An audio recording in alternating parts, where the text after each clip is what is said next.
നമസ്കാരം. കൈപ്പേശ്ശേരി ഗോവിന്ദംപുരി. ഈ മേടമാസം അവസാനത്തെ ദിവസം, മേടമാസം 31 തീയതി, മെയ് മാസം 14 തീയതി വ്യാഴത്തിൻ്റെ പകർച്ചയാണ്. ഈ ലോകത്തുള്ള എല്ലാവിധ സനാതന വിശ്വാസികളും കാത്തിരിക്കുന്ന പകർച്ച, ശനിയുടെ പകർച്ച പോലെ തന്നെ വർഷത്തിൽ ഒരിക്കൽ മാത്രം മാറുന്നതാണ് വ്യാഴപ്പകർച്ച. ഈ വ്യാഴത്തിൻ്റെ പകർച്ച കൊണ്ട് എന്താ ഗുണം അല്ലെങ്കിൽ എന്താ ദോഷം എന്ന് വെച്ചാൽ, ഒരുപാട് നക്ഷത്രങ്ങളെ ഒരുപാട് ഗുണങ്ങളിലേക്ക് എത്തിക്കുകയും ചില നക്ഷത്രങ്ങൾക്ക് ചില ദുരിതാംശങ്ങൾ ഉണ്ടാവുകയും ചെയ്യുന്ന ഒരു അവസ്ഥയാണ് ഈ വ്യാഴത്തിൻ്റെ പകർച്ച. കാരണം സർവേശ്വരകാരകനായി നിൽക്കുന്ന സർവ്വദേവോഭ്യം ഗുരു എന്ന് പറയുന്ന നിയമപ്രകാരം വ്യാഴം എന്ന് പറയുന്നത് അതിശക്തമാണ്. വ്യാഴം ഭയങ്കരമായി നല്ല സ്വാധീനം ചെലുത്തുന്നതാണ്. ജീവിതത്തിലെ ഭാഗ്യാഭിവൃദ്ധികൾക്ക്, സാമ്പത്തികപരമായ ലാഭങ്ങൾക്ക്, ഐശ്വര്യങ്ങൾക്ക്, നന്മയ്ക്ക്, ശ്രേഷ്ഠതയ്ക്കൊക്കെ വ്യാഴം അനുകൂലമായാൽ വളരെ നല്ലതാണ്. അത് രാശി വെച്ചാൽ പോലും വ്യാഴം പ്രസാദിച്ചാലാണ് ദൈവാധീനം ഉണ്ടെന്ന് പറയുന്നത്. വ്യാഴം പ്രസാദിച്ചില്ല എങ്കിൽ ഈശ്വരാധീനക്കുറവുണ്ടെന്നാണ് രാശി വയ്ക്കുമ്പോൾ പറയുന്നത്. അപ്പോൾ വ്യാഴം ജാതകവശാൽ അനുകൂലമാകുക, ചാരവശാൽ ഓരോ വർഷവും ഇങ്ങനെ സംക്രമണം അനുസരിച്ച് നമ്മളിങ്ങനെ കറങ്ങിക്കൊണ്ടിരിക്കുകയാണല്ലോ. ആ കറങ്ങത്തിൻ്റെ അനുസരിച്ച് നമുക്ക് ഓരോ വർഷവും ഓരോരുത്തർക്കും അനുകൂലവും പ്രതികൂലവുമാകും. അപ്പം അനുകൂലമാകുന്ന കൂറുകൾ ഏതൊക്കെ, പ്രതികൂലമാകുന്നതൊക്കെ. അനുകൂലമാകുന്നവരെന്തൊക്കെ ചെയ്യണം, പ്രതികൂലമാകുന്നവരെന്തൊക്കെ ചെയ്യണം. കാരണം ആ വ്യാഴപ്രീതിയാണ് ഐശ്വര്യത്തിൻ്റെ കാരകൻ, നന്മയുടെ കാരകൻ, ശ്രേഷ്ഠതയുടെ കാരകൻ, ധർമ്മത്തിൻ്റെ കാരകൻ, വിശ്വാസത്തിൻ്റെ കാരകൻ, സമ്പത്തിൻ്റെ കാരകൻ, സന്താനങ്ങളുടെ ഗുണത്തിൻ്റെ കാരകൻ, അങ്ങനെ ഒരുപാട് ഫലത്തെ പ്രദാനം ചെയ്യുന്നതാണ്. അപ്പോൾ വ്യാഴപ്പകർച്ച എന്ന് പറയുന്നത് അതിഗംഭീരമായി നോക്കേണ്ടതും അതുപോലെ തന്നെ അനുഷ്ഠിക്കേണ്ടതുമായി നിൽക്കുന്നൊരു വിഷയമാണ്. അപ്പോൾ നമുക്ക് മേടൻ രാശി തൊട്ട് മീനം വരെ 12 കൂറാണ്. ഓരോ കൂറുകൾക്കും അനുഭവയോഗ്യമാകുന്ന കാര്യങ്ങളെക്കുറിച്ചാണ് പറയുന്നത്. ആദ്യമായിട്ട് മേടം രാശി. ഈ മേടൻ രാശി എന്ന് പറഞ്ഞാൽ അശ്വതിയും ഭരണിയും കാർത്തികയുടെ ആദ്യ ഭാഗവും കൂടുന്ന മേടക്കൂറുകാർക്ക്. മേടക്കൂറുകാരുടെ 2ലാണ് നിലവിൽ വ്യാഴം സഞ്ചരിക്കൊണ്ടിരിക്കുന്നത്. ആ 2ലെ വ്യാഴം 3ലേക്ക് മാറുകയാണ്. കാരണം ഇടവത്തിൽ നിന്ന് മിഥുനത്തിലേക്കാണ് വ്യാഴത്തിൻ്റെ പകർച്ച. അപ്പോൾ 2ാം ഭാവത്ത് നിന്ന് 3ാം ഭാവത്തേക്ക് ചാരവശാൽ വ്യാഴം മാറിക്കഴിയുമ്പോൾ, ശരിക്കും പണ്ടത്തെ കാരണവന്മാരൊക്കെ പറയും 3ലെ വ്യാഴം മുറവിളി കൂട്ടുന്നു. അങ്ങനെയൊന്നുമില്ല. പക്ഷേ എന്നിരുന്നാൽ പോലും വ്യാഴം 3ലേക്ക് മാറുമ്പോൾ ഉണ്ടായിരുന്ന ആ ഒരു എന്താ പറയുക, വളരെ നന്നായിട്ട് ഓടിക്കൊണ്ടിരുന്ന ഒരു വാഹനം പെട്ടെന്ന് നിർത്തിയ പോലെ തന്നെ ഒരു ചെറിയ മന്ദഗതി ജീവിതത്തിൽ അനുഭവപ്പെടാൻ സാധ്യതയുണ്ട്. മന്ദഗതി എന്ന് പറഞ്ഞിട്ടുണ്ടെങ്കിൽ എല്ലാ കാര്യങ്ങൾക്കും കുറച്ച് തടസ്സങ്ങൾ വരിക, കൃത്യമായ സമയത്ത് നടക്കാതിരിക്കുക, അതുപോലെ തന്നെ സമയത്ത് സമ്പത്ത് വരാതിരിക്കുക, സമ്പത്തിന് ദുർച്ചലവ് വരിക, അങ്ങനെയൊക്കെ വരാനുള്ള സാധ്യതകൾ വളരെ കൂടുതലാണ്. പൊതുവെ എല്ലാ കാര്യങ്ങൾക്കും ഒരു ഭാഗ്യത്തിനൊരു മങ്ങൽ പോലെയൊക്കെ വരാനുള്ള സാധ്യതകൾ കൂടുതലാണ്. അപ്പോൾ അതുകൊണ്ട് അത്ര ടെൻഷൻ അടിക്കാനുള്ള കാര്യമൊന്നുമില്ല. 3ലെ വ്യാഴം അത്രയ്ക്ക് മറവുണ്ടെങ്കിൽ പോലും അത്ര എന്താ പറയുക, ഒരുപാട് അങ്ങ് ഭയപ്പെടേണ്ടതായി നിൽക്കുന്ന വിഷയങ്ങളില്ല. എന്തായാലും മേടക്കൂറുകാർ നിർബന്ധമായിട്ട് അടുത്ത ഒരു വർഷക്കാലം വിഷ്ണു ഭജനം വളരെ നന്നായി ചെയ്യുക. ഈ വ്യാഴത്തിന് അപ്രീതി സംഭവിച്ചാൽ, വ്യാഴഗ്രഹം മാറിക്കഴിഞ്ഞാൽ നമ്മൾ പ്രീതിപ്പെടുത്തേണ്ട ഈശ്വരന്മാർ കൃഷ്ണൻ, മഹാവിഷ്ണു, ശ്രീരാമൻ, നരസിംഹം, അങ്ങനെ പറയുന്ന വൈഷ്ണവാദി മൂർത്തികളെയാണ് കൂടുതലായിട്ട് നമ്മൾ പ്രാർത്ഥിക്കുകയും കാര്യങ്ങളൊക്കെ ചെയ്യേണ്ടത്. അപ്പോൾ അതുകൊണ്ട് തന്നെ ആ പ്രാർത്ഥനകൾ കൂടുതലായിട്ട് ചെയ്യുന്നത് വളരെ നല്ലതാണ്. വ്യാഴാഴ്ച വിഷ്ണുവിൻ്റെ അമ്പലത്തിൽ പോവുക, ശ്രീകൃഷ്ണൻ്റെ അമ്പലത്തിൽ പോവുക, അല്ലെ ശ്രീരാമൻ്റെ അമ്പലത്തിൽ പോവുക, അല്ലെ നരസിംഹത്തിൻ്റെ അമ്പലത്തിൽ പോവുക, ഭഗവാന് പ്രദക്ഷിണാദികൾ, നെയ്വിളക്ക് കാര്യങ്ങളൊക്കെ ചെയ്യുക, ഭഗവാന്റെ മുമ്പിൽ നിന്ന് ധാരാളം നാരായണനാമം ജപിക്കുക, അങ്ങനെയൊക്കെ ചെയ്ത്, അതുപോലെ തന്നെ വ്യാഴത്തിൻ്റെ ബൃഹസ്പതി എന്നാണ് പറയുന്നത്, ബൃഹസ്പതി മന്ത്രങ്ങൾ ജപിക്കുക, ബൃഹസ്പതി നാമങ്ങൾ ജപിക്കുക, അത് അദ്ദേഹത്തെ പ്രീതിപ്പെടുത്തുക, സമയദോഷം മാറാൻ പ്രാർത്ഥിക്കുക, ഇത്യാദി വിഷയങ്ങൾ ചെയ്യുന്നത് അവർക്ക് ഒരുപാട് അനുകൂലമാകും. പുതിയതായി നടക്കുന്ന എഗ്രിമെൻറ്റുകൾ, കാര്യങ്ങൾ, വാങ്ങൽ കൊടുക്കൽ, അതൊക്കെ ഒന്ന് സൂക്ഷിച്ച് വേണം. സാമ്പത്തിക ഇടപാടുകളൊക്കെ ഒന്ന് ശ്രദ്ധിച്ച് ചെയ്യണം, നല്ലതാണ്. കടം കൊടുക്കുന്നതൊക്കെ സൂക്ഷിക്കുക, അതൊക്കെ ഒന്ന് ശ്രദ്ധിക്കുക എന്ന് മാത്രമാണ് മേടക്കൂറുകാരോട് പറയാനുള്ളൂ. അടുത്തത് നമ്മൾ ഇടവൻ രാശിയിലേക്ക് വരാം. കാർത്തിക മുക്കാലും രോഹിണിയും മകയിരത്തിൻ്റെ ആദ്യ ഭാഗവും കൂടുന്ന ഇടവക്കൂറുകാർ. ഈ ഇടവത്തിൽ ആണിപ്പോൾ വ്യാഴം നിൽക്കണേ. ഇടവത്തിൽ ലഗ്നത്തിൽ തന്നെയാണ് വ്യാഴം നിൽക്കണത്. അത് 2ലേക്ക് വരികയാണ്. അതിഗംഭീരമാകുകയാണ്, വളരെ ഗംഭീരമാകുകയാണ്. കാരണം നിങ്ങൾക്ക് സാമ്പത്തികപരായക കൂടുക, പുതിയ ജോലികൾ കിട്ടുക, തൊഴിൽ പ്രമോഷൻ കിട്ടുക, വസ്തുവകകൾ വാങ്ങാൻ പറ്റുക, വിദേശയാത്രകൾ നടക്കുക, കാർഷിക ലാഭങ്ങൾ കിടക്കുക, വിദേശയാത്രകൾ ചെയ്യാൻ പറ്റുക, മംഗളകർമ്മങ്ങൾ നടക്കുക, വാഹനങ്ങൾ വാങ്ങുക, ആഭരണാദികൾ വാങ്ങുക, അങ്ങനെ സന്തോഷകരമായ ഒരു കാലഘട്ടത്തിലേക്കാണ് ഇടവക്കൂറുകാർ വരുന്നത്. കാരണം വിദ്യാഭ്യാസം പൂർത്തിയാക്കുക, നല്ല നല്ല യാത്രകൾ ചെയ്യുക, കുട്ടികൾക്കൊക്കെയാണ് ജോലികൾ കിട്ടുക, അങ്ങനെ ഒരുപാട് കാര്യങ്ങൾക്ക് അനുകൂലമായ സമയമാണ് ഇടവക്കൂറ്. അപ്പോൾ ഇടവക്കൂറ് കേമമായിട്ടുള്ള ഫലമാണ്. അപ്പോൾ എന്താ പറയണത്, ഗോവിന്ദമ്പൂരി പറഞ്ഞിട്ടുണ്ട് ഇടവക്കൂറുകാർക്ക് കുഴപ്പമൊന്നുമില്ല, അപ്പോൾ അത് കാരണം ഇനി അമ്പലത്തിൽ പോകണ്ട. അങ്ങനെയല്ല, നമുക്ക് സമയം അനുകൂലമാകുമ്പോൾ അതായത് ശരിക്കും പറയാറില്ലേ, സമ്പത്ത് കാലത്ത് തൈപത്ത് വെച്ചാൽ ആപത്ത് കാലത്ത് കാപത്ത് തിന്നാം എന്ന് ആരോ പറഞ്ഞു വെച്ച പോലെ, ഏറ്റവും നല്ല സമയത്ത് നമ്മൾ നല്ല കാര്യങ്ങൾ ചെയ്താൽ അതിന് 15 ഇരട്ടി ഫലമുണ്ട്. അതുകൊണ്ടാണ് വൈശാഖത്തിൽ നാരായണം ജപിക്കൂ എന്ന് പറയാറുള്ളത്. വൈശാഖത്തിൽ ജപിക്കുമ്പോൾ 10 ഇരട്ടി ഫലമാണ്. അപ്പം സമയം അനുകൂലമാകുമ്പോൾ നാമജപാദികൾക്കും പ്രാർത്ഥനാ കാര്യങ്ങൾക്കും ക്ഷേത്ര ദർശനങ്ങൾക്കും ശക്തി കൂട്ടുമ്പോൾ ആ കിട്ടുന്ന ഫലം മാക്സിമം കിട്ടും. അതിൻ്റെ ഒരു രീതി അതാണ്. അപ്പോൾ അതുകൊണ്ട് തന്നെ ഒരു മറവും ഉണ്ടാകാതെ ആ കിട്ടേണ്ട ഭാഗ്യസമയത്ത് എനിക്ക് പൂർണ്ണമായ അനുഗ്രഹം കിട്ടുകയും ആ ഒരു വർഷം മതി ഒരു മനുഷ്യനെ സംബന്ധിച്ച് അവൻ്റെ ദുരിതങ്ങളിൽ നിന്ന് രക്ഷപ്പെടാൻ. നന്നായിട്ട് ഒരു വർഷം കിട്ടിയാൽ മതി. അല്ലെങ്കിൽ തൊഴിലിനകത്ത് പുരോഗതി വരിക, സാമ്പത്തിക പുരോഗതി വരിക, കടങ്ങൾ തീർക്കാൻ പറ്റുക, നല്ല നല്ല ലാഭങ്ങൾ കിട്ടുക, നല്ല അനുഭവങ്ങൾ കിട്ടുക, നല്ല ജോലി കിട്ടുക, നല്ല വിവാഹബന്ധം കിട്ടുക, ഇതൊക്കെ ഏറ്റവും വലിയ ഭാഗ്യങ്ങളാണ്. അപ്പോൾ അതൊക്കെ കിട്ടുന്നതിന് നല്ല സമയമാണ് എന്ന് കേട്ടാൽ ആ നല്ല സമയം ഒരു തടസ്സവും കൂടാതെ എനിക്ക് മുഴുവൻ കിട്ടണം. അങ്ങനെയാണല്ലോ. അത് കിട്ടുന്നതിന് എന്താ, പ്രാർത്ഥന കൂട്ടുകയാണ് വേണ്ടത്, കുറയ്ക്കുകയല്ല വേണ്ടത്. അങ്ങനെ ചെയ്യണം. അപ്പോൾ അങ്ങനെ ചെയ്യുന്ന എല്ലാ കാര്യങ്ങളും നിങ്ങൾക്ക് പുതിയതായി എന്ത് വേണമെങ്കിലും ആലോചിച്ചാൽ നടക്കാൻ പറ്റുന്ന കാലഘട്ടമാണ്. മാനസികമായും ശാരീരികമായും ബുദ്ധിമുട്ടുകൾക്കൊക്കെ ഒരുപാട് വ്യത്യാസമുണ്ട്. ഇപ്പോഴാണ് ആ കണ്ടകശനികളെ തീർന്ന് വളരെ നല്ല സമയത്തിലേക്ക് കിടക്കുകയാണ്. ശരിക്കും ഒരു കാര്യം പറഞ്ഞാൽ ഒരു പരിധി വരെ നല്ല യോഗത്തിലേക്ക്, നന്മയുള്ള യോഗത്തിലേക്ക് കടക്കാൻ പറ്റുന്ന കാലഘട്ടമാണ് ഇടവക്കൂറുകാർക്ക്. അതിനുശേഷം മിഥുനക്കൂറിലേക്ക് വരികയാണ്. ഈ മിഥുനം മകയിരത്തരയും തിരുവാതിരയും പുണർത്തിൻ്റെ ആദ്യ ഭാഗം കൊടുന്ന മിഥുനക്കൂറുകാർക്ക് ഇപ്പോൾ 12ാമത്തെ വ്യാഴമാണ്. ശരിക്കും മിഥുനക്കൂറുകാരുടെ കഴിഞ്ഞ ഒരു വർഷത്തെ അവസ്ഥ എന്ന് പറഞ്ഞാൽ അസുഖം കൊണ്ട് പീഡിപ്പിക്കപ്പെടുക, മാനസികമായി നിൽക്കുന്ന സങ്കടങ്ങളുണ്ടാവുക, ഒരു കാര്യം കൃത്യസമയത്ത് നടക്കാതെ വരിക, എത്ര കിട്ടിയാലും 4 ഇരട്ടി ചിലവാകുക, അങ്ങനെ കുറേ ബുദ്ധിമുട്ടുകൾ അനുഭവിച്ച് അവർ വന്നുകൊണ്ടിരിക്കുകയായിരുന്നു. കഴിഞ്ഞ ഒരു വർഷമായിട്ട് അത്യാവശ്യം നന്നായിട്ട് അനുഭവിച്ചിട്ടുണ്ട്. അവർക്ക് ഒരാശ്വാസം കിട്ടുകയാണ് ലഗ്നത്തിലേക്ക് വേണം. കേമം എന്നൊന്നും പറയാനില്ല എങ്കിൽ പോലും അവർക്ക് ഉറപ്പായിട്ടും ആശ്വാസം കിട്ടും. കാരണം എന്താ വെച്ചാൽ മിഥുനക്കൂറുകാർക്ക് ലഗ്നത്തിലേക്ക് വ്യാഴം വരുമ്പോൾ വ്യാഴം മറവില്ല, വ്യാഴം തെളിഞ്ഞിട്ടുണ്ട്. അപ്പോൾ അതുകൊണ്ട് തന്നെ അതിൻ്റേതായി നിൽക്കുന്ന അനുകൂലാവസ്ഥകൾ അവർക്ക് വരാൻ പോവുകയാണ്. അവർക്കും ഈ പറഞ്ഞ പോലെ എന്തെങ്കിലുമൊക്കെ ആലോചിച്ച് വെച്ച കാര്യങ്ങളൊക്കെ തുടങ്ങാൻ സാധിക്കും. വീട് പണിയൊക്കെ സ്റ്റാർട്ട് ചെയ്യാം. നല്ല കോഴ്സുകൾ എടുത്ത് സെലക്ട് ചെയ്ത് വിദ്യാഭ്യാസത്തിന് തുടക്കം കുറിക്കാം. വിദേശത്ത് പഠിക്കാൻ പോകുന്ന കുട്ടികൾക്ക് വിദേശത്ത് പഠിക്കാൻ പോകുന്ന സാധ്യതകളുണ്ടാവും. ഭൂമി മേടിക്കാൻ ആഗ്രഹമുള്ളവർക്ക് ഭൂമിയൊക്കെ വാങ്ങി നോക്കി തുടങ്ങാം. അതുപോലെ തന്നെ വീട് പണി ആഗ്രഹിക്കുന്നവർക്ക് വീടിൻ്റെ കാര്യങ്ങൾക്കൊക്കെ ഇറങ്ങിത്തിരിക്കാൻ പറ്റും. കാർഷിക മേഖലയിൽ ഇൻവെസ്റ്റ് ചെയ്യുന്നതിന് കുഴപ്പമില്ല. അവർക്കും സമാധാനപരമായി നിൽക്കുന്ന ഒരു പരിധി വരെ സന്തോഷകരമായി നിൽക്കുന്ന കാലഘട്ടത്തിലേക്കാണ് അവർ കിടക്കാൻ പോണത്. ഉണ്ടാകുന്ന ഒരു വല്ലാത്ത ഒരു വിമ്മിഷ്ടത്തിൽ നിന്ന് ഈശ്വര ആശ്വാസമായി എന്ന് പറഞ്ഞൊരു അവസ്ഥയിലേക്ക് അവർക്ക് എത്താൻ പറ്റുകയാണ്. എങ്കിലും ലഗ്നത്തിലെ വ്യാഴമാണ്. ആ ലഗ്നത്തിലെ വ്യാഴമായ കാരണം വൈഷ്ണവ ഭജനങ്ങൾ, നാരായണനാമജപാദികൾക്കൊന്നും യാതൊരു കുറവും വരുത്തണ്ട. അപ്പോൾ കുറച്ചുകൂടി ഉത്തരോത്തര അഭിവൃദ്ധിക്ക് അത് കാരകത്വം വഹിക്കും. അപ്പോൾ അതുകൊണ്ട് തന്നെ ആ എന്താ പറയുക, ഒരു സങ്കടപ്പെട്ട് നിൽക്കുന്ന, ഒരു വിമർശത്തിൽ നിൽക്കുന്ന ഒരു ആശ്വാസം കിട്ടുന്ന അവസ്ഥയിലേക്ക് അവർക്ക് മാറ്റങ്ങളുടെ കാലഘട്ടം തന്നെയാണ്. കഴിഞ്ഞ വർഷം അനുഭവിച്ച ദുരിതങ്ങളൊന്നും അവർക്ക് അനുഭവിക്കാൻ സാധിക്കില്ല. സാമ്പത്തിക മേഖലയൊക്കെ ഓപ്പൺ ആവും, തൊഴിൽപരമായിട്ടൊക്കെ പുരോഗതി ഉണ്ടാവും, ബിസിനസ് രംഗത്ത് പുരോഗതി ഉണ്ടാവും, സിനിമാ രംഗത്ത് ഇരിക്കുന്നവർക്ക് പുരോഗതി ഉണ്ടാവും. അതുപോലെ തന്നെ രാഷ്ട്രീയക്കാർക്കൊക്കെ നല്ല മാറ്റങ്ങളിലൊക്കെ ഒരു കാലഘട്ടത്തിലേക്കാണ് കടക്കാൻ പോകുന്നത്. എന്നാലും ഈ പറഞ്ഞ പോലെ കൃഷ്ണൻ, വിഷ്ണു ഭജനങ്ങൾ, നാമജപാദികൾ, ഗുരുവായൂർ ദർശനം അതൊക്കെ നിർബന്ധമായി ചെയ്തുകൊണ്ടിരിക്കുക. നേരെ കർക്കിടകക്കൂറുകളിലേക്ക് വരികയാണെങ്കിൽ ഈ പുണർത്തിൻ്റെ അവസാനവും പൂയവും ആയില്യവും കൂടുന്ന കർക്കിടകക്കൂറുകാർക്ക് 11ാമത്തെ വ്യാഴം. കഴിഞ്ഞ ഒരു വർഷം അത്യന്തം ദോഷകരമായൊരു അവസ്ഥകാലമായിരുന്നില്ല.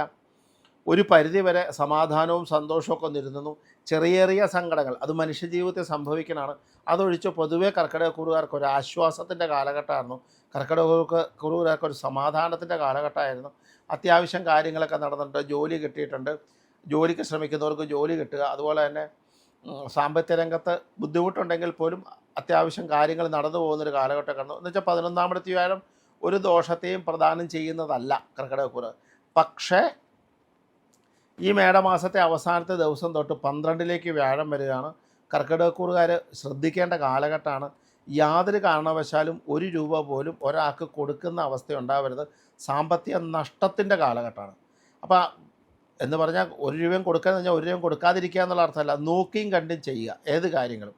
അതുപോലെ തന്നെ ഈ ബാങ്കുകളിൽ പോയി ജാമ്യം നിൽക്കുക, അനാവശ്യമായിട്ട് ലോൺ എടുക്കുക, അതുപോലെ അനാവശ്യമായി വാഹനം വിറ്റ് പുതിയത് മേടിക്കാൻ നോക്കുക, വീട് വിറ്റിട്ട് പുതിയത് മേടിക്കാൻ നോക്കുക. ഇങ്ങനെ ഏത് കാര്യം ചെയ്യുമ്പോഴും ഒരു 10 വട്ടമെങ്കിലും ആലോചിച്ച് ചെയ്യാമെങ്കിൽ അത് വളരെ കേമാവും, വളരെ ഗംഭീരമാവും. കാരണം ശ്രദ്ധിച്ച് ചെയ്യുക എന്നുള്ളതാണ് മാത്രം.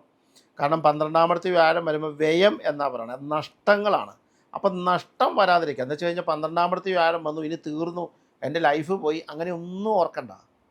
നമ്മൾ ചെയ്യുമ്പോൾ 1 രൂപയ്ക്ക് പകരം 9 രൂപ ചിലവാകാൻ സാധ്യതയുണ്ട്. ചിലപ്പോൾ കൊടുത്ത പൈസ തിരിച്ചു കിട്ടാൻ കുറേ കാലതാമസം വരും, അല്ലെങ്കിൽ നമ്മൾ ഉപയോഗിക്കുന്ന പൈസയുടെ ഫലം കിട്ടാതെ വരും. അങ്ങനെ നഷ്ടങ്ങൾ വരാൻ സാധ്യതയുള്ളത് കൊണ്ട് നഷ്ടങ്ങളിലേക്ക് കടക്കണ്ട. അപ്പോൾ അതുകൊണ്ടൊരു കാര്യം ചെയ്യുമ്പം ഒന്ന് ആലോചിച്ച് അത് ഉറപ്പിച്ച് ചെയ്യണം, ഒന്ന് ശ്രദ്ധിക്കുക എന്നുള്ളതാണ് ആചാര്യന്മാർ ജ്യോതിഷത്തെ കൊണ്ട് പറയുന്നത്. നിങ്ങൾ ചെയ്യുന്ന കാര്യങ്ങൾ ശ്രദ്ധിച്ച് ചെയ്യാൻ വേണ്ടിയാണ് ജ്യോതിഷം. അല്ലാതെ ജ്യോതിഷം ഭയപ്പെടുത്താനോ വലിയ ഹോമങ്ങൾ കഴിക്കാനോ ഒന്നുമല്ല. അപ്പോൾ അതുകൊണ്ട് തന്നെ ഒന്ന് ശ്രദ്ധിച്ച് ചെയ്യാമെങ്കിൽ അത് വളരെ കേമാണ്. കർക്കിടകക്കൂറുകാർ നിർബന്ധമായിട്ട് ആഴ്ചയിൽ 2 ദിവസം 3 ദിവസമെങ്കിലും വൈഷ്ണവാദി ക്ഷേത്രങ്ങളിൽ ദർശനം നടത്തണം, നിർബന്ധമായിട്ട്. പറ്റുമെങ്കിൽ ബുധൻ, വ്യാഴം, വെള്ളി ദിവസങ്ങളിൽ ചെയ്യുക. അത് തൊട്ടടുത്തുള്ള കൃഷ്ണൻ്റെയോ ശ്രീകൃഷ്ണൻ്റെയോ ശ്രീരാമൻ്റെയോ നരസിംഹത്തിൻ്റെയോ അതൊക്കെ ഒരു വർഷത്തേക്ക് തന്നെയാണ്. അതുപോലെ എല്ലാ ദിവസവും. കാരണം ദർശനം പോലെ തന്നെയാണ് നമുക്ക്. ഭഗവാൻ എപ്പോഴാണ് നമ്മുടെ കൂടെ നിൽക്കുക എന്ന് വെച്ചാൽ, ഭഗവാന്റെ അനുഗ്രഹം വരുന്നത് എന്താ? ഭഗവാനെ സ്മരിക്കുന്നവരെ, ഭഗവാനെ ഓർത്ത് ജപിക്കുന്നവരെ, ഭഗവാനെ മനസ്സുകൊണ്ട് കാണുന്നവരെ, ഭഗവാനെ മനസ്സുകൊണ്ട് പൂജ കഴിക്കുന്നവരെ, അവരെ ഭഗവാൻ ഒരിക്കലും വിടില്ല. അതുകൊണ്ട് തന്നെ നാമജപാദികൾക്ക് ഒരു കുറവും വരുത്തണ്ട. ധാരാളം നാരായണനാമം ജപിച്ചോളൂ, ഹരേ രാമ ജപിച്ചോളൂ, നാരായണൻ്റെ എല്ലാ മന്ത്രങ്ങളും ജപിച്ചോളൂ, നാരായണീയം ജപിച്ചോളൂ. അതൊക്കെ വളരെ കേമാണ്, ഗംഭീരമാണ്. അപ്പോൾ ആ കാലഘട്ടവും വളരെ സ്മൂത്തായിട്ട് നമുക്ക് കടന്നു പോകാൻ സാധിക്കും. ഇനി നമ്മൾ ചിങ്ങൻ രാശിയിലേക്ക് വരുവാണെങ്കിൽ എന്താ പറയണേ, മകം, പൂരം, ഉത്രത്തിൻ്റെ ആദ്യ ഭാഗം ചിങ്ങക്കൂറ് എന്ന് പറയുന്നത്. ആ ചിങ്ങക്കൂറിലേക്ക് വരുമ്പം ചിങ്ങത്തിൻ്റെ 11ാമത്തെ വ്യാഴം വരുവാണ്. ചിങ്ങക്കൂറുകാർക്ക് കഴിഞ്ഞ 2.5 വർഷമായിട്ട് കണ്ടകശനിയും 10 വ്യാഴമൊക്കെ ആയിരുന്നു. അത് 11ാമത്തേക്ക് വ്യാഴം വന്നു കഴിഞ്ഞാൽ അതിഗംഭീര കാലഘട്ടം എന്ന് പറഞ്ഞാൽ അതിഗംഭീര കാലഘട്ടമാണ്. കാരണം ഏത് ആഗ്രഹങ്ങൾ വരുന്നോ ആഗ്രഹങ്ങൾക്കൊക്കെ കുറേ കാലമായി മനസ്സിലിങ്ങനെ കൊതിച്ച് എനിക്ക് ചെയ്യണം എന്ന് പറയുന്ന ആഗ്രഹങ്ങളൊക്കെ പൂർത്തീകരിക്കാൻ പറ്റിയ കാലഘട്ടമാണ് ചിങ്ങക്കൂറുകാർ. അപ്പോൾ അവർക്ക് അവരുടെ നന്മയുണ്ടാവും, ഐശ്വര്യം ഉണ്ടാവും, ശ്രേഷ്ഠതയുണ്ടാവും. അവർക്കൊക്കെ പുതിയ കാര്യങ്ങൾ നടക്കും, പുതിയ ഗ്രഹം കിട്ടും, പുതിയ വാഹനങ്ങൾ മേടിക്കാം, അല്ലെങ്കിൽ ആഭരണാദികൾ മേടിക്കാം, നല്ല യാത്രകൾ ചെയ്യാം, സന്തുഷ്ടമായ ജീവിതം നയിക്കാം, ദാമ്പത്യ പ്രശ്നങ്ങളൊക്കെ തീരാം, കുടുംബത്ത് സമാധാനങ്ങൾ ഉണ്ടാവാം, കുട്ടികൾക്ക് ഉയർച്ചകളുണ്ടാവാം, കുട്ടികളുടെ കാര്യങ്ങളിൽ സന്തോഷിക്കാം, നല്ല കുടുംബത്ത് മംഗളകർമ്മങ്ങൾ നടക്കാം. അങ്ങനെ ഒട്ടനവധി അനുകൂലമായ കഥകളുണ്ട്. അപ്പോൾ അതുകൊണ്ട് തന്നെ ചിങ്ങക്കൂറുകാർക്ക് വളരെ നല്ല കാലഘട്ടമാണ്, അതിഗംഭീരമായ കാലഘട്ടമാണ്. അപ്പം അതും ഇതുപോലെ തന്നെയാണ്. ഈ 11ാമത്തെ വ്യാഴം എന്ന് പറഞ്ഞാൽ സർവാഭീഷ്ടങ്ങൾ നടക്കുന്ന കാലഘട്ടമാണ്. സർവാഭീഷ്ടമൊക്കെ ഭഗവാൻ നടത്തിക്കോളൂല്ലോ, നമ്മളിങ്ങനെ ഇരുന്നാൽ മതി എന്നല്ല, അങ്ങനെയും ചിന്തിക്കരുത്. കാരണം വെച്ച് കഴിഞ്ഞാൽ അവിടെയുമുണ്ട്. 11ാമത്തെ വ്യാഴമുള്ള സമയത്ത് നമ്മളിപ്പോൾ തൊഴിൽപരമായിട്ട് നമുക്കൊരു പുതിയ ജോലി കിട്ടണം. അതിന് നമ്മൾ ശ്രമിക്കുമ്പോൾ അതിൽ ഈശ്വരാധീനവും കൂടെ കൂടുതൽ വർദ്ധിപ്പിക്കണം. അമ്പലത്തിൽ പോക്കും നാമജപവും നിർബന്ധമാക്കണം. നമ്മുടെ ബിസിനസ് സ്ഥാപനമുണ്ട്, ആ ബിസിനസ് സ്ഥാപനത്തിൽ വരുമാനം കൂടുതലുണ്ടാവും. അതിനുള്ള ഈശ്വരാധീനം വർദ്ധിപ്പിക്കാനായിട്ട് ക്ഷേത്രദർശനവും നാമജപാദികളും വേണം. നമ്മൾ സിനിമാ മേഖലയിൽ പ്രവർത്തിക്കുന്ന ആളാണ്, ആ സിനിമാ മേഖലയിൽ കൂടുതൽ സിനിമകൾ കിട്ടണം, നമ്മൾ അമ്പലത്തിൽ പോക്കും പ്രാർത്ഥിക്കേണ്ട വ്യക്തിയാണ് എന്ന് വേണ്ട. നമ്മുടെ ജീവിതത്തിനകത്ത് ഒരുപാട് കാര്യങ്ങൾക്ക് മാറ്റം വരുത്താൻ പറ്റിയ കാലഘട്ടമാണ് ഈ 11ാമത്തെ വ്യാഴം വരുന്നത്. അപ്പോൾ അതുകൊണ്ട് അനുകൂലമാകുന്ന സമയത്ത് എത്ര ശക്തമായിട്ട് വേണമെങ്കിലും നാമജപാദികളും കൂടി ചെയ്യണം. കാരണം പലപ്പോഴും ചിലരുടെയൊക്കെ വ്യാഴം വളരെ 11ാമത്തും 9ലും ഭാഗ്യസ്ഥാനത്ത് നിൽക്കുന്ന ആൾക്കാരെ രാശി വയ്ക്കുമ്പോൾ പോലും ചിലപ്പോൾ ദൈവാധീനം കാണാറില്ല.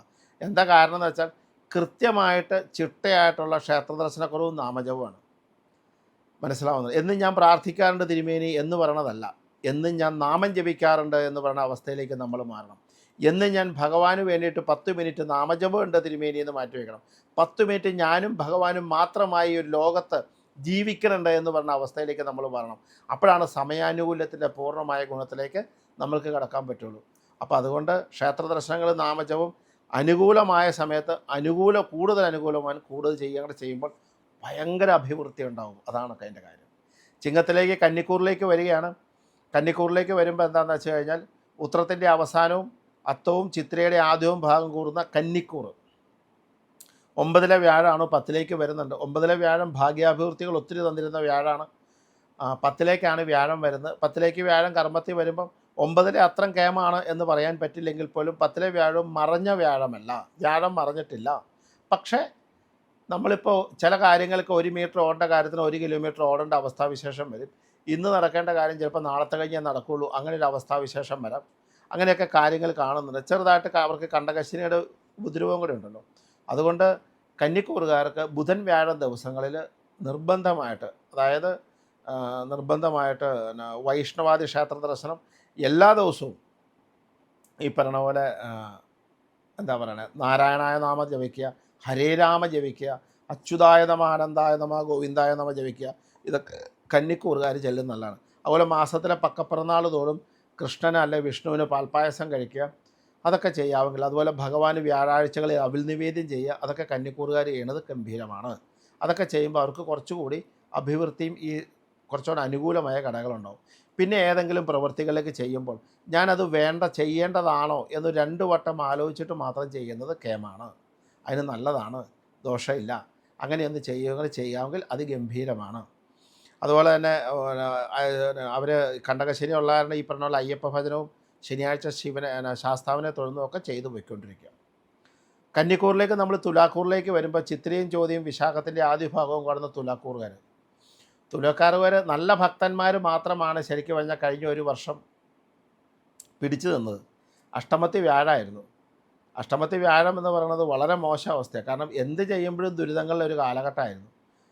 പിന്നെ അത്യാവശ്യം അമ്പലത്തിൽ പോക്ക്, പ്രാർത്ഥന, നാമജപാദികളൊക്കെ ആയിട്ട് അത്യാവശ്യം ഈശ്വരവിശ്വാസമായിരുന്നവരൊക്കെ കാര്യങ്ങൾ കടന്നുപോയി എന്നതിനപ്പുറത്തേക്ക് ഒരു വളരെ സ്മൂത്തായിരുന്ന കാലഘട്ടമല്ല. പക്ഷേ അവർക്കിപ്പോൾ നിലവിൽ അവരുടെ വ്യാഴം 9 വരുവാണ്. ഇനി വരുന്ന 9, 10, 11, 3 വർഷങ്ങൾ വ്യാഴ അനുകൂല്യമുള്ള കാലഘട്ടമാണ്. അപ്പോൾ ഒരു ലോങ് പ്രൊജക്റ്റുകൾക്കൊക്കെ അവർക്ക് തുടങ്ങാൻ പറ്റിയ കാലഘട്ടമാണ്. ഈ ഷോർട്ട് പീരീഡ് അല്ല, ലോങ് പ്രൊജക്റ്റായിട്ടൊക്കെ അവർക്ക് ഇറങ്ങാൻ പറ്റുന്ന സമയമാണ്. അതുപോലെ തന്നെ അവർക്ക് നല്ല എന്താ പറയുക, ബിസിനസ് രംഗത്ത് പൈസ നിക്ഷേപിക്കാം. അതുപോലെ തന്നെ വിദേശത്ത് ബിസിനസ് തുടങ്ങാം. അതുപോലെ തന്നെ പുതിയ വിദ്യാഭ്യാസത്തിന് ശ്രമിക്കുന്നവർക്ക് പഠിത്തത്തിന് വേണ്ടിയിട്ട് അവർക്ക് ശ്രമം തുടങ്ങാം. അതുപോലെ നല്ല കോഴ്സുകൾ എടുത്ത് പഠിക്കാം. അതുപോലെ നല്ല കാർഷിക മേഖലയിൽ നല്ല ഇതൊക്കെ പൈസ ഇറക്കുന്നതൊക്കെ വളരെ നല്ലതാണ്. പൊതുവേ തുലാക്കൂറുകാർക്ക് നല്ലതാണ്. ബിസിനസ് രംഗം പൊതുവെ അനുകൂലമാകുന്ന കാലഘട്ടമാണ്. തൊഴിൽ രംഗത്തൊക്കെ വളരെ അനുകൂലമാണ്. പുതിയ തൊഴിലിൻ്റെ ബ്രാഞ്ചുകൾ തുടങ്ങുന്നതിനും മറ്റു കാര്യങ്ങളൊക്കെ നല്ലതാണ്. സിനിമാ രാഷ്ട്രീയക്കാർക്കൊക്കെ അതിഗംഭീരമാണ്. 3 വർഷത്തേക്ക് കുഴപ്പമില്ല. 3 വർഷം വ്യാഴാനുകൂല്യമാണ്. ഈ ഒരു വർഷം നല്ലതാണ്, വളരെ നല്ലതാണ്. 9 വ്യാഴം വരുന്ന സമയം. അതുപോലെ വിദേശത്ത് ജോലി ചെയ്യുന്ന ആൾക്കാർക്ക് ജോലി മാറ്റത്തിന് ശ്രമിക്കാനാണ്. പുതിയ ജോലികൾ, പുതിയ കമ്പനികളൊക്കെ ശ്രമിക്കാം. അതുപോലെ തന്നെ സാലറി വർധനവിന്, പ്രൊമോഷനൊക്കെ സാധ്യതയുള്ളവർക്ക് അത് നോക്കാം. ട്രാൻസ്ഫർ വേണ്ടവർ ട്രാൻസ്ഫറിലേക്ക് നോക്കാം. ഭാര്യാഭർത്താക്കന്മാർ അകന്നു കഴിയുന്നവർക്കൊക്കെ ഒരുമിച്ച് ജീവിക്കാനുള്ള കാലഘട്ടം. അങ്ങനെ നിരവധി ഗുണങ്ങൾ നമുക്ക് കാണുന്നുണ്ട്. അതൊക്കെ ചെയ്യാൻ പറ്റിയ കാലഘട്ടമാണ്. നല്ലതാണ്, വളരെ ഗംഭീരമാണ്. തുലാം കഴിഞ്ഞ് നമ്മൾ വൃശ്ചികത്തിലേക്ക് വരുമ്പോൾ വിശാഖത്തിൻ്റെ അവസാനവും അനിഴവും തൃക്കേട്ടവും കൂടുന്ന വൃശ്ചികക്കൂറുകാർക്ക് 7 വ്യാഴമായിരുന്നു. അത് അഷ്ടമത്തിലേക്ക് മാറുകയാണ്. അഷ്ടമത്തിലേക്ക് വ്യാഴം പറയുമ്പോൾ ദുരിതകാലഘട്ടം എന്നാണ് പറയുന്നത്. നമ്മൾ എന്ത് ചെയ്താലും അതിനൊക്കെ പുറമേ ഒരു ദുരിതം ഉണ്ടാവും. നമ്മൾ ഒരു സൈഡിൽ നിന്ന് അഴിച്ചഴിച്ച് പോകുമ്പോൾ മറ്റേ സൈഡിൽ മുറുകി വരും. അങ്ങനെ ഒരു അവസ്ഥയാണ് ദുരിതത്തിൻ്റെ കാലഘട്ടം. പക്ഷേ അവിടെയും ഭയപ്പെടാനില്ല. കാരണം എന്താണെന്ന് വെച്ച് കഴിഞ്ഞാൽ വൃശ്ചികക്കൂറുകാരുടെ 2ാം ഭാവത്തിൽ വ്യാഴം തെളിഞ്ഞിട്ടുണ്ട്. 4ാം ഭാവത്തിൽ 5 വ്യാഴമുണ്ട്.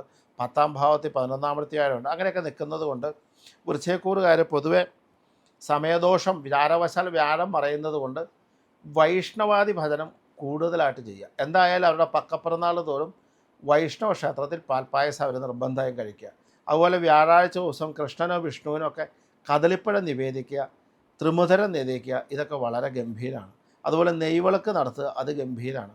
അതുപോലെ എല്ലാ ദിവസവും മാക്സിമം ടൈം രാമായ നമ എന്നുള്ള നാമം ജപിക്കുക. രാമായ നമ എന്നുള്ള നാമം ജപിക്കണം എന്നുള്ളതാണ്. അതുപോലെ തന്നെ അച്യുതായ നമ, അനന്തായ നമ, ഗോവിന്ദായ നമ ജപിക്കണതാണ്. ഹരേ രാമ അത് ജപിക്കണം നല്ലതാണ്. നാരായണനാമം പിന്നെ പറയേണ്ട കാര്യമില്ല. വ്യാഴത്തിന് നാരായണനാമം നിർബന്ധമാണ്, അത് ചെയ്യുക. അതൊക്കെ ചെയ്താൽ ആ ദുരിതങ്ങളുടെ കാലഘട്ടം കുറച്ച് കുറയാൻ സാധ്യതയുണ്ട്. എന്ന് വെച്ച് കഴിഞ്ഞാൽ ആ ഖനം കുറയും, എല്ലാത്തിൻ്റെയും ഖനം കുറയും. വളരെ സ്മൂത്ത് അല്ലെങ്കിൽ പോലും വല്ല പ്രശ്നങ്ങളില്ലാതെ ഈ വർഷങ്ങളും കഴിഞ്ഞു കൂടും. അത് മതിയല്ലോ നമുക്ക്, പ്രശ്നങ്ങളില്ലാതെ കഴിയാമെന്നല്ല. മേലധികാരികളിലൊക്കെ ഈ വഴക്കൊക്കെ കേൾക്കാൻ സാധ്യതയുള്ള കാരണം ജോലിയിലൊക്കെ നന്നായിട്ടൊന്ന് ശ്രദ്ധിക്കേണ്ട കാലഘട്ടമാണ്. അതുകൊണ്ട് ഈ പറഞ്ഞ പണിഷ്മെൻ്റൊക്കെ വരാൻ സാധ്യത കാരണം മേലധികാരികളോടൊക്കെ നന്നായി പെരുമാറുന്നത് നല്ലതാണ്. ഓഫീസുകളിലൊക്കെ കുറച്ചുകൂടി സംസാരവും പ്രവൃത്തിയൊക്കെ പക്വതയെ കൊണ്ടുവരുന്നത് നല്ലതാണ്. പുറത്തുള്ള ജനങ്ങളോട് വർത്തമാനം പറയുമ്പോഴും ബന്ധുജനങ്ങളോട് വർത്തമാനം പറയുമ്പോഴും നോക്കി കണ്ട് വർത്തമാനം, വെറുതെ വഴക്കുണ്ടാക്കാൻ നിൽക്കണം. അപ്പോൾ ഇതൊക്കെ ഒന്ന് ശ്രദ്ധിക്കുക. അല്ലാതെ ഞാനീ പറയുന്ന അടുത്ത വർഷം നമ്മുടെ ജീവിതത്തിലെ പ്രാർത്ഥനയിലും നമ്മുടെ സ്വഭാവത്തിലും വരുത്തേണ്ട കാര്യം മാത്രമേ ഉള്ളൂ. ഇതൊന്നും ടെൻഷൻ ആക്കണ്ട.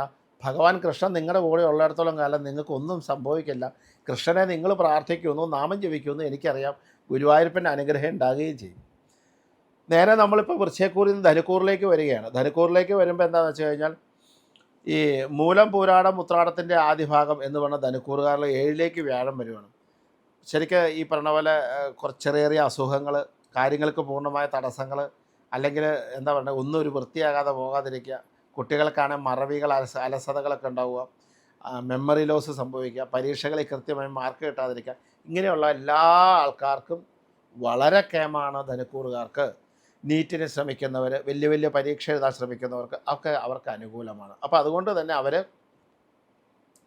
ആ സമയം വളരെ വേണ്ട പോലെ ഉപയോഗിക്കാം. അതുപോലെ തന്നെ വിദേശത്ത് പഠിക്കാൻ പോകുന്ന കുട്ടികൾക്ക് അത് ഉപയോഗിക്കാൻ പറ്റും. പുതിയ സ്ഥലം വാങ്ങാൻ ഉപയോഗിക്കുന്നവർക്ക് നല്ല സമയമാണ്. അല്ലെങ്കിൽ വിവാഹം നടത്താൻ ആലോചിക്കുന്നവർക്ക് വിവാഹങ്ങൾ നടക്കാം. അല്ലെങ്കിൽ വീട് വെക്കാൻ ആഗ്രഹിക്കുന്നവർക്ക് വീട് വെക്കാൻ പറ്റും. ഭൂമി മേടിക്കാൻ പറ്റുന്നവർക്ക് ഭൂമികൾ മേടിക്കാം. അതുപോലെ വിദേശത്ത് ജോലിക്ക് ശ്രമിക്കുന്നവർക്ക് ജോലിക്ക് പോകാൻ പറ്റും. ജോലിയിൽ പ്രമോഷൻ, ട്രാൻസ്ഫർ ഒക്കെ കിട്ടാൻ സാധ്യതയുണ്ട്. ഇങ്ങനെയുള്ള കാര്യങ്ങളിലൊക്കെ നല്ലതാണ്. അമ്പലങ്ങളുമായി ബന്ധപ്പെട്ട, ദേവസ്വവുമായി ബന്ധപ്പെട്ടുള്ള കർമ്മങ്ങൾ ചെയ്യുന്നവർക്കൊക്കെ നല്ല കാര്യങ്ങളാണ്. അതുപോലെ തന്നെ ഈശ്വര സാന്നിധ്യമായി നിൽക്കുന്ന പ്രവൃത്തികൾ ചെയ്യുന്നവർക്ക് നല്ല കാലഘട്ടമാണ്. അവർ ചെയ്യുന്നവർക്കും ചില കഷ്ടകാലങ്ങളൊക്കെ ഉണ്ടാവും. അപ്പോൾ അതൊക്കെ പൊതുവെ അനുകൂലമായ കഥകളാണ്. അപ്പോൾ അത് കാരണം ധനുക്കൂറുകാർക്ക് പൊതുവെ അനുകൂലമാണ്. എങ്കിലും കണ്ടകശനിയുണ്ട്, 4 ശനിയുണ്ട്. ശനിയാഴ്ച അയ്യപ്പന് എള്ളുതിരി കത്തിക്കുക, അങ്ങനെയുള്ള കാര്യങ്ങളൊക്കെ ചെയ്യുക.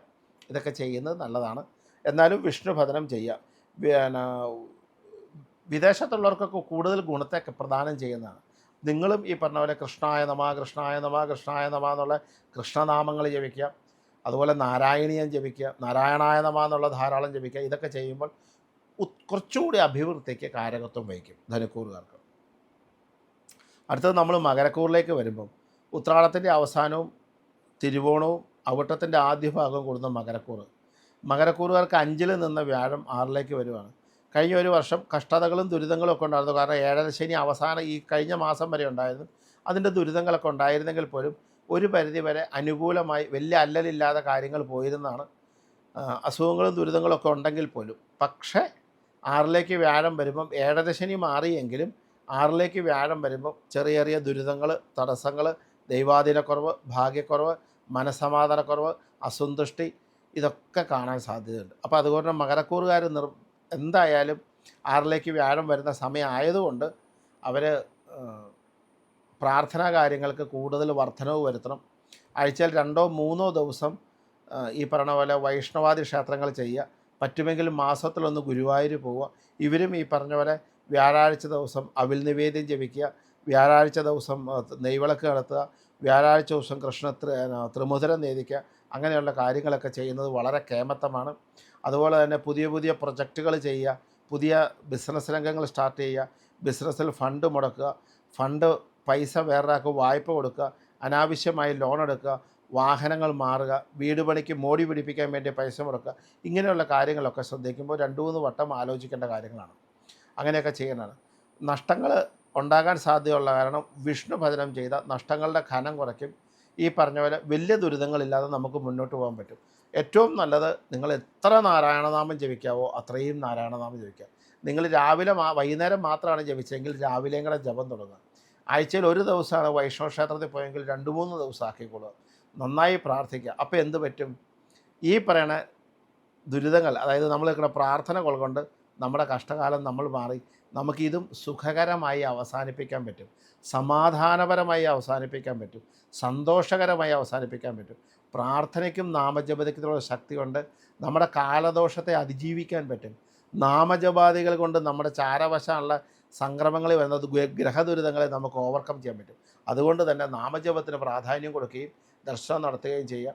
എല്ലാ ദിവസവും വരെ ഭഗവാനെ ഗുരുവായൂരപ്പനെ ഓർത്തിട്ട് സമയദോഷം മാറ്റണേ എന്ന് പറയുക, ബൃഹസ്പതയെ നമ എന്നുള്ള നാമങ്ങളൊക്കെ ജപിക്കുക. അത് കേമാണ്. പക്ഷേ ഈ വ്യാഴം ത്തിൻ്റെ നീചക്ഷേത്രമായ കാരണം ഭഗവാന്റെ ഒരു അനുഗ്രഹമൊക്കെ അവിടെയും ഉണ്ടാകും, ദൃഷ്ടിയൊക്കെ ഉള്ളതുകൊണ്ട്. അതുകൊണ്ട് ഒരുപാട് ടെൻഷൻ്റെ ഒന്നും ആവശ്യം അവിടെയില്ല. മകരത്തിൽ നിന്ന് അടുത്ത് നമ്മൾ കുംഭക്കൂറിലേക്ക് വരുമ്പോൾ അവിട്ടവും ചതയവും പൂരിട്ടാതി ആദിഭാഗം കൂടുന്ന കുംഭക്കൂറുകാർക്ക് 4-ലായിരുന്നു വ്യാഴം സഞ്ചരിച്ചുകൊണ്ടിരുന്നത്. വ്യാഴം 4-ലായിരുന്നു സഞ്ചരിച്ചുകൊണ്ടിരുന്നത്. ആ വ്യാഴം 4 എന്നുള്ള 5-ലേക്ക് മാറുകയാണ്. കഴിഞ്ഞ വർഷത്തേക്കാൾ കൂടുതൽ കേമാവുകയാണ്. കഴിഞ്ഞ വർഷത്തേക്കാൾ കൂടുതൽ കേമാവുന്ന സമയമാണ് കുംഭക്കൂറുകാർക്ക്. ഏഴരശനിയൊക്കെ ഉണ്ടില്ലെന്ന് ഞാൻ പറയാനില്ല, എങ്കിലും ഒരു ഒട്ടനവധി കാര്യങ്ങൾ മുടങ്ങിക്കിടന്ന് നടത്താൻ പറ്റും. നമ്മൾ ഉദ്ദേശിച്ച കാര്യങ്ങൾക്കൊക്കെ തീരുമാനങ്ങളാവും. വിവാഹം ആലോചിച്ച് നടക്കാത്തവർക്ക് വിവാഹം നടക്കും. വീട് പണി ആലോചിച്ചിട്ട് നടക്കാത്തവർക്ക് വീട് പണികൾ നടക്കാം. അതുപോലെ തന്നെ യാത്രകൾ, നല്ല നല്ല കർമ്മങ്ങൾ, അതുപോലെ തന്നെ ബന്ധുജന സമാഗമങ്ങൾ, അങ്ങനെ ഒത്തിരി നല്ല കാര്യങ്ങൾ നിങ്ങളുടെ ലൈഫിൽ സംഭവിക്കും. ഇതൊന്നും നിങ്ങൾ അധികം ടെൻഷനൊന്നുമില്ലാതെ കാര്യങ്ങൾ മുന്നോട്ട് പോകാൻ പറ്റും. അതുകൊണ്ട് നിർബന്ധമായിട്ട് കുംഭക്കൂറുകാർക്ക് ഗുണകരമായ കാലഘട്ടവും കിട്ടാവുന്ന നല്ല സമയവുമായതുകൊണ്ട് വളരെ നല്ല പ്രാർത്ഥനയും കൂടെ ഉണ്ടെങ്കിൽ ഈ വർഷം അവർക്ക് ഒരുപാട് കാര്യങ്ങൾ നടക്കാൻ പറ്റും. ഒരുപാട് കാര്യങ്ങൾ. വ്യവസായ രംഗത്ത് ഉയർച്ച ഉണ്ടാവുക, കാർഷിക രംഗത്ത് ഉയർച്ച ഉണ്ടാവുക, തൊഴിൽ രംഗത്ത് ഉയർച്ച ഉണ്ടാവുക, ധാരാളം പ്രൊമോഷൻസ് ലഭിക്കുക, അതുപോലെ മാനസികമായ ഉല്ലാസമായ കാര്യങ്ങൾ നടക്കുക, നല്ല ന്യൂസുകൾ കേൾക്കുക, വീടുകൾ മോടി പിടിപ്പിക്കാൻ പറ്റുക, വാഹനങ്ങൾ മാറി മേടിക്കാൻ പറ്റുക, അങ്ങനെ കാര്യങ്ങളൊക്കെ ഒത്തിരി നടക്കുന്നുണ്ട്. ആരോഗ്യരംഗത്തൊക്കെ പുരോഗതി ഉണ്ടാവുക, കഷ്ടപ്പെട്ടിരുന്ന അസുഖങ്ങളൊക്കെ കുറവുകൾ സംഭവിക്കുക, അതുപോലെ ഇതൊക്കെ ഇങ്ങനെ അകന്നു നിന്ന ബന്ധുക്കളൊക്കെ വീണ്ടും യോജിക്കുക, ഇങ്ങനെയൊക്കെ സാധിക്കുന്നുണ്ട്. അപ്പോൾ അതുകൊണ്ട് നല്ല കാലഘട്ടമാണ്. ഇപ്പോൾ നല്ല കാലഘട്ടം ആകുമ്പം ഈ പറയുന്ന കാര്യങ്ങൾ, അനുകൂലമായ കഥകളൊക്കെ നടക്കണമെങ്കിൽ അവിടെയും ഭഗവാൻ ഗുരുവായൂരപ്പൻ്റെ, മഹാവിഷ്ണുവിൻ്റെ, ശ്രീരാമൻ്റെ, നരസിംഹത്തിൻ്റെ ഒക്കെ അനുഗ്രഹം വേണം. അതുകൊണ്ട് തന്നെ അവിടെയും നമ്മൾ ധാരാളം അനുകൂലമായ ഫലങ്ങളെല്ലാം പൂർണ്ണ അനുകൂലത്തിലേക്ക് ലഭിക്കട്ടെ ഈശ്വരായൊരു സങ്കല്പത്തിൽ നാരായണായ നമാന്ന് ജപിച്ചോളൂ, ധാരാളം ജപിച്ചോളൂ. അങ്ങനെ ജപിക്കുമ്പോൾ എന്താ ഗുണം എന്ന് വെച്ച് കഴിഞ്ഞാൽ അനുകൂലമായത് കൂടുതലായിട്ട് നമുക്ക് ലഭിക്കും. നമുക്കിപ്പോൾ ശരിക്ക് ഒരു സാധാരണ ജോലിയാണെങ്കിൽ കേമായൊരു ജോലി കിട്ടട്ടെ, നമുക്ക് 1000 രൂപയുടെ പ്രൊമോഷൻ ആണെങ്കിൽ 5000 രൂപയുടെ പ്രൊമോഷൻ ആവട്ടെ, നമ്മുടെ തൊഴിലിനകത്ത് 1000 രൂപയുടെ കച്ചവടമാണെങ്കിൽ അത് 2000 ആവുകയാണെങ്കിൽ 5000 ആകട്ടെ. നാമജപാദികൾ ചെയ്തോളൂ, ഭജനം കൂട്ടിക്കോളൂ, അതിഗംഭീരവും. അടുത്ത മീനക്കൂറിലേക്ക് വരാം. മീനക്കൂറിലേക്ക് വരുമ്പം ഈ പറഞ്ഞ പൂരുട്ടാതിയുടെ അവസാനവും ഉത്രട്ടാതിയും രേവതിയും കൂടുന്ന മീനക്കൂറുകാർക്ക് 3-ൽ വ്യാഴമാണ്. ഈ 3-ലെ വ്യാഴം ശരിക്കും പറഞ്ഞാൽ അവർക്ക് ബുദ്ധിമുട്ടായിരുന്നു കഴിഞ്ഞ ഒരു വർഷക്കാലം. ബുദ്ധിമുട്ടെന്ന് പറഞ്ഞു കഴിഞ്ഞാൽ ഇങ്ങനെ കഷ്ടിച്ച കാര്യങ്ങളൊക്കെ നടന്നു പോകും, ഉദ്ദേശിക്കുന്ന ഒന്നും സമയത്ത് നടക്കില്ല, ഒരുപാട് കഷ്ടതകൾ അനുഭവിച്ചിട്ടുണ്ട്, ബുദ്ധിമുട്ടുകളൊക്കെ അനുഭവിച്ചിട്ടുണ്ട്, എല്ലാത്തിനും ഒരു മാനസിക സമ്മർദ്ദം, കുട്ടികളുടെ കാര്യത്തിൽ സങ്കടം, കുടുംബത്തിൽ സങ്കടം, ഇങ്ങനെയൊക്കെ പലവിധ ദുരിതങ്ങളാൽ അലഞ്ഞിരുന്ന ഒരു കാലഘട്ടം എന്ന് വേണേൽ പറയാം. അതിൽ നിന്ന് കിട്ടുന്ന ഒരു മോചനമാണ് ഈ 4-ലേക്ക് വ്യാഴം വരുമ്പോൾ. അപ്പോൾ 4-ലെ വ്യാഴം അതികേമം എന്നുള്ളതല്ലെങ്കിൽ പോലും മറഞ്ഞു നിൽക്കുന്ന വ്യാഴത്തേക്കാൾ അനുകൂലമാണ് തെളിഞ്ഞു നിൽക്കുന്ന വ്യാഴം. വ്യാഴം മറഞ്ഞു നിൽക്കുമ്പോൾ ഉണ്ടാകുന്നതിനേക്കാൾ വളരെ അനുകൂലമാണ് തെളിഞ്ഞത്. അപ്പോൾ അതുകൊണ്ട് വ്യാഴാനുകൂല്യം അനുകൂലമായതുകൊണ്ട് ഒരു കാരണവശാലും അനുകൂലമാകുന്നതുകൊണ്ട് നിങ്ങൾക്ക് ഇതുവരെ ആയി നിന്ന് ആ സ്റ്റക്കായത് നിന്ന് അങ്ങ് മാറ്റുകയാണ്. നിങ്ങൾ ഇരുന്നിടത്ത് നിന്ന് എണീറ്റ് നടക്കാൻ തുടങ്ങുകയാണ്. നിന്നുപോയ പ്രവൃത്തികൾ തുടരാൻ സാധിക്കും. അതുപോലെ ജോലിയില്ലാത്തവർക്ക് ജോലി കിട്ടുന്ന കാലഘട്ടമാണ്. പൂർണ്ണമായിട്ടൊരു കാലോചന, വിവാഹം ശരിക്കും മുടങ്ങിക്കണമെങ്കിൽ വിവാഹാലം നടക്കും. കുട്ടികളുണ്ടാവാത്തവർക്ക് കുട്ടികളുണ്ടാവാനുള്ള സാധ്യതകൾ, അങ്ങനെ അതിനൊക്കെ ചികിത്സിക്കുന്നവർക്ക്, കുട്ടികൾക്ക് നല്ല എഡ്യൂക്കേഷൻ വേണം അല്ലെങ്കിൽ അതിന് മുടങ്ങിയെടുക്കുന്നവർക്ക് അത് നടക്കാൻ പറ്റിയ സമയം, ബുദ്ധിപരമായിട്ടും മറ്റു രീതിയിലൊക്കെ ഒരുപാട് കാര്യങ്ങൾക്ക് നടക്കാൻ പറ്റിയ സമയമാണ്. പ്രതികൂലാവസ്ഥയിൽ നിന്ന് അനുകൂലത്തിലേക്കാണല്ലോ പറഞ്ഞത്. അതുകൊണ്ട് തന്നെ എങ്കിലും പക്ഷേ നമ്മളിപ്പോൾ എന്താ പറഞ്ഞത്, എല്ലാ കാര്യങ്ങൾക്കും ചെയ്തിരുന്ന, പ്രതീക്ഷിക്കുന്ന, ആഗ്രഹിക്കുന്ന കാര്യങ്ങൾക്കൊക്കെ ഒരു പരിധി വരെ മാറ്റങ്ങൾ നിർബന്ധമായും നമുക്ക് ലഭിക്കും ഈ കാലഘട്ടത്തിൽ. എങ്കിലും 4-ലെ വ്യാഴമായതുകൊണ്ട് ഭഗവത് ദർശനങ്ങൾ കൂടുതലായിട്ട് കൂട്ടുക. ഇപ്പം ഇതുവരെ ചെയ്യുന്നതിലും ഒരല്പം കൂടെ കൂട്ടി ചെയ്താലും കുഴപ്പമില്ല. നമുക്ക് സമയമുള്ളപ്പോഴൊക്കെ കൃഷ്ണൻ്റെ അമ്പലത്തിലോ വിഷ്ണുവിൻ്റെ അമ്പലത്തിലോ അടുത്തുള്ള അമ്പലത്തിൽ പോകാൻ ശ്രമിക്കുക. അറ്റ്ലീസ്റ്റ് വൈകുന്നേരം ദീപാരാധനയെങ്കിലും പോയി തൊഴുക. അങ്ങനെയൊക്കെ ശ്രദ്ധിക്കുന്നത് നല്ലതാണ്. എന്തെങ്കിലും ഭഗവാന് ഈ പറഞ്ഞ പോലെ മാസത്തിലൊരിക്കൽ നിവേദ്യാദികൾ ചെയ്യാം. അതുപോലെ ഭഗവാന് പാലുകൊണ്ട് അഭിഷേകം ചെയ്യാം, ത്രിമധുരം കഴിക്കുക, നെയ്വിളക്ക് നടത്തുക, പാൽപ്പായസം കഴിക്കുക. ഇങ്ങനെയുള്ള കാര്യങ്ങളൊക്കെ ചെയ്യുന്നത് വളരെ ഗംഭീരമാണ്. അതുപോലെ തുളസിമാല ചാർത്തുക. ഇതൊക്കെ അതിഗംഭീരം തന്നെയാണ്. അതുപോലെ തന്നെ പറയുകയാണെങ്കിൽ പറഞ്ഞ പോലെ എന്തുമാത്രം രാമനാമം ജപിക്കാമോ അത്രയും രാമനാമം ജപിക്കുക. രാമനാമം ജന്മശനികളുള്ളതുകൊണ്ടാണ് പറഞ്ഞത് രാമ രാമ രാമ രാമ രാമ രാമ പാഹിമാം രാമ. അത് പണ്ട് നമ്മുടെ മുത്തശ്ശനും മുത്തശ്ശിമാരും ഒക്കെ ജപിച്ച് നമുക്ക് ഒട്ടനവധി ഐശ്വര്യത്തെ തന്ന നാമമാണ്. അങ്ങനെ ജപിക്കാം. അല്ലെങ്കിൽ രാം രാമായ നമ രാം രാമായ നമ രാം രാമായ നമ രാം രാമായ നമ എന്നുള്ള രാമനാമം ജപിക്കാം. അങ്ങനെ ആ നാമജപത്തിലൂടെ നമുക്ക് ഒരുപാട് ഐശ്വര്യത്തിലേക്ക് നമുക്ക് കടക്കാൻ പറ്റും. ആ 4 വ്യാഴം ഒരുപാട് ഗുണത്തിലേക്ക് പ്രദാനം ചെയ്യും. അങ്ങനെ ഒരു സമയം കൂടെയാണ്. അത് പ്രാർത്ഥിച്ചാൽ നടക്കാത്തതായിട്ട് ഒരു കാര്യവുമില്ല, ജപിച്ചാൽ നടക്കാത്ത കാര്യമില്ല. ഈ വ്യാഴത്തിൻ്റെ മൊത്തം മേടം തൊട്ട് മീനം വരെ നമ്മൾ രാശികൾ വരുമ്പോൾ കുറേ കൂറുകാർക്ക് ഭയങ്കര രാജയോഗം പോലെ നന്മകൾ ഉണ്ടാകുന്നു, ചിലർക്ക് ചില ദുരിതങ്ങൾ ഉണ്ടാകുന്നു. ഈ ദുരിതങ്ങളെയും നന്മകളെയും നമ്മൾ ചൂണ്ടിക്കാണിക്കുക എന്താണെന്ന് വെച്ചാൽ അടുത്ത ഒരു വർഷം നമ്മുടെ ജീവിതത്തിൽ നമ്മൾ പാലിക്കേണ്ട ഈശ്വരനുമായി ബന്ധപ്പെട്ട കർമ്മങ്ങൾ എങ്ങനെയാണ് എന്ന് ഓരോ കൂറുകാർക്കടെയും പറയുമ്പോൾ കൂറിൻ്റെ ഫലം ഒന്നാണ്, ജാതകഫലം വേറെയാണെങ്കിൽ പോലും ഏത് ദശാസന്ധി അനുഭവിക്കുകയാണെങ്കിലും ഏത് പ്രായത്തിലാണെങ്കിലും കൂറിൻ്റെ ഫലം ഒരേപോലെ തന്നെയാണ്. അതുണ്ടായ കുട്ടിക്കും അവസാന കുട്ടിക്കും ഇപ്പോൾ ഉണ്ടായ കുട്ടിക്കാണ് ഈ 90 വയസ്സായി മരിക്കാൻ കിടക്കുന്ന വ്യക്തിക്കാണെങ്കിലും കൂറുഫലം ഒരുപോലെയാണ് പറയുന്നത്. അപ്പം എല്ലാ കാര്യങ്ങൾക്കും വ്യാഴത്തിൻ്റെ ഫലം ഭാഗ്യകാരകനാണ്, ഐശ്വര്യത്തിൻ്റെ പ്രധാനമാണ്. അപ്പോൾ അതുകൊണ്ട് തന്നെ കലിയുഗ മന്ത്രമായി നിൽക്കുന്ന ഹരേ രാമ ഹരേ രാമ രാമ രാമ ഹരേ ഹരേ ഹരേ കൃഷ്ണ കൃഷ്ണ കൃഷ്ണ ഹരേ ഹരേ ആ ജപാദികൾ കൊണ്ട് ഈ ഇതൊക്കെ തരണം ചെയ്യാൻ പറ്റും. അതുപോലെ നാരായണായ നമ ജപിച്ചുകൊണ്ട് നാരായണായ നമ നാരായണായ നമ നാരായണായ നമ ആ നാമജപത്തിലൂടെ തന്നെ ഈ ദുരിതങ്ങളുണ്ടെങ്കിൽ അതേ തരണം ചെയ്യാൻ പറ്റും. ഇത് തന്നെയല്ല, ഗുണങ്ങൾ വരുന്നവർക്കും ഈ നാമജപാദികൾക്ക് അത്യന്താപേക്ഷിതമാണ്. ഗുണങ്ങൾ വരുന്നവരാണ് ശരിക്കും കൂടുതൽ ചെയ്യണം. ഞാൻ പറയുമ്പോൾ അങ്ങനെ ഉണ്ട്, കഷ്ടകാലം ഉള്ളവരെയൊക്കെ കരച്ചാൽ അവർക്ക് ആ സമയത്ത് ആ നേട്ടങ്ങൾ ഉണ്ടാക്കി വെക്കാൻ പറ്റുള്ളൂ. കഷ്ടകാലം ഉള്ളവർക്ക് കഷ്ടകാലം മാറിയാൽ മതിയെങ്കിൽ ഗുണമുള്ളവർക്ക് ഒരുപാട് നീട്ടി വെക്കാൻ, നാളത്തേക്കൂടെ നേടി വെക്കാനും കൂടെ ഉണ്ട്. അപ്പം എല്ലാ കൂറുകാരും പതിവ് നമ്മൾ ചെയ്യുന്ന പോലെ തന്നെ നാരായണായ നമ നാരായണായ നമ നാരായണായ നമ നാരായണായ നമ നാരായണായ നമ നാരായണായ നമ നാരായണ. ഭഗവാൻ മഹാവിഷ്ണുവിനെ പ്രാർത്ഥിച്ചുകൊണ്ട് അദ്ദേഹത്തിന് മുമ്പിൽ ആരാധിച്ചുകൊണ്ട് അദ്ദേഹവുമായി എല്ലാ ദിവസവും 10 മിനിറ്റെങ്കിലും നമ്മൾ മനസ്സുകൊണ്ട് പൂജ ചെയ്ത് അദ്ദേഹത്തെ ചിന്തിച്ചു കൊണ്ടിരിക്കുന്ന ഒരു വ്യക്തിക്കും ഒരു കാരണവശാലും അത് വ്യാഴത്തിൻ്റെ പകർച്ച അനുകൂലമായാലും പ്രതികൂലമായാലും ഒരു ദോഷവും സംഭവിക്കില്ല. അനുകൂലമാകുന്നവർക്ക് കൂടുതൽ ഫലത്തെയും പ്രതികൂലമാകുന്നവർക്ക് പൂർണ്ണ സംരക്ഷണവും നൽകുന്നതാണ്. അതുകൊണ്ട് ഭഗവാനെ ആരാധിക്കുക, ഭഗവാന്റെ നാമങ്ങൾ ജപിക്കുക, ഭഗവാനെ പ്രാർത്ഥിക്കുക. ഈ ഒരു വർഷം എല്ലാ കൂറുകാരും അങ്ങനെ തന്നെ ചെയ്തോളൂ. ഒരിക്കലും ഒരു സങ്കടത്തിലും പാത്രീഭവിക്കില്ല. നമസ്കാരം. ഗോവിന്ദ നമ്പൂതിരി.